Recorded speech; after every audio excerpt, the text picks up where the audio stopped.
Kia ora, I'm Sherry Kinnear and these are the latest New Zealand Herald headlines. Anti-mandate protesters at Parliament appear to have ignored a police offer of free parking, instead turning to nearby streets for a rave party. Their vehicles continue to block central Wellington roads. Police had tried to get protesters parked unlawfully in those surrounding streets to move out to Sky Stadium.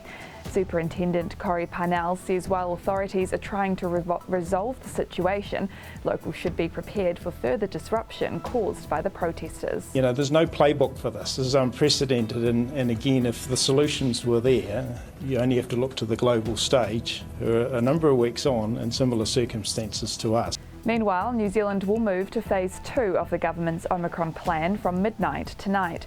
Self-isolation periods for cases reduce from 14 days to 10. Self-isolation for close contacts drops from 10 days to 7. The close contact exemption scheme begins, which allows critical workers identified as close contacts to continue working rather than isolating if they return daily negative rapid antigen tests. Contact tracers will focus their efforts on high-risk locations like aged care, and the use of digital technology to manage cases also increases.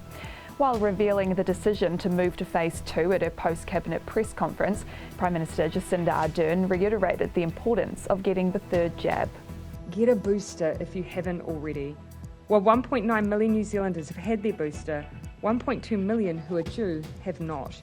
It's very clear that the job is not done. There are concerns for the laboratory workforce as more COVID-19 cases arise. The rolling average of COVID tests taken in the last 7 days has been more than 20,700. Institute of Medical Laboratory Science President Terry Taylor believes demand will only increase as more community cases pop up.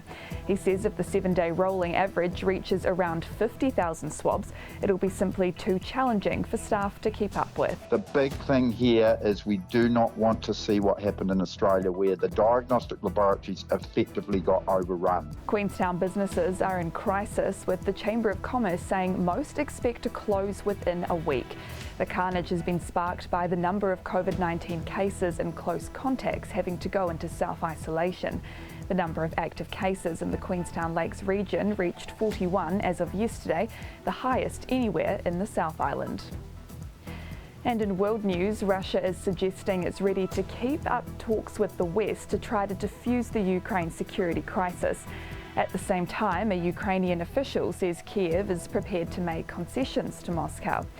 Russian Foreign Minister Sergei Lavrov has told his president that Russia has already warned more than once that it won't allow endless negotiations on questions that demand a solution today. But he adds it seems to him that Russia's possibilities are far from exhausted. And the Duchess of Cornwall has tested positive for COVID-19. Clarence House says Camilla has caught the virus for the first time, just days after Prince Charles contracted the virus for a second time.